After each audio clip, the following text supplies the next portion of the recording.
Welcome to the Class A Fire Ice Extinguisher Wet Mix Refill Instructional. In this instructional, you will learn how to properly refill and charge your Class A Fire Ice fire extinguisher with the Fire Ice Wet Mix Refill and the included portable air compressor. To begin, start with an empty 2.5 gallon Class A Fire Ice fire extinguisher and a 2.5 gallon container of Fire Ice Extinguisher Wet Mix. Before opening, shake the 2.5 gallon container of Fire Ice Extinguisher Wet Mix for 15 to 30 seconds to unsettle the product.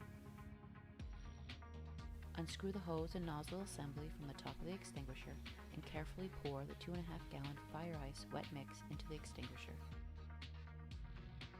Once filled with the mix, tightly screw the hose and nozzle assembly back onto the extinguisher. Next, set up the air compressor by screwing the wide black end of the hose onto the compressor, and with the power switch in the off position, plugging the power cord into an appropriate power source.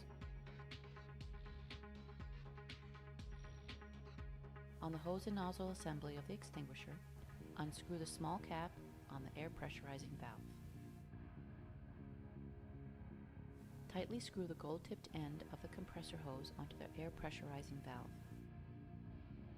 Turn the compressor on and fill extinguisher with 100 psi or to the solid green portion of the gauge.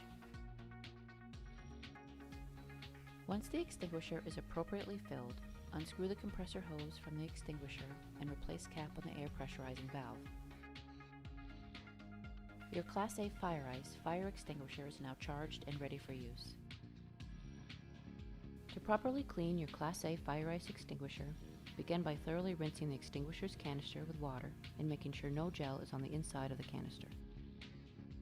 Next, fill the canister with 2.5 gallons of water and screw the hose and nozzle assembly back onto the extinguisher. Repressurize the canister back to the green line. Once pressurized, shoot the extinguisher off until empty of all water.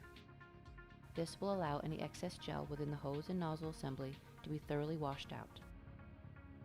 You can also take the normal garden hose and put the hose to the bottom tube of the hose and nozzle assembly. Clamp down on the lever located at the top of the hose and nozzle assembly to allow water to flow freely throughout the entirety of the assembly. Run water throughout the hose and nozzle assembly for a minimum of 30 seconds to 1 minute, or until thoroughly clear of any gel that may be present inside the assembly. For more information on Fire Ice, visit us online at fireice.com or call us at 800-924-4874.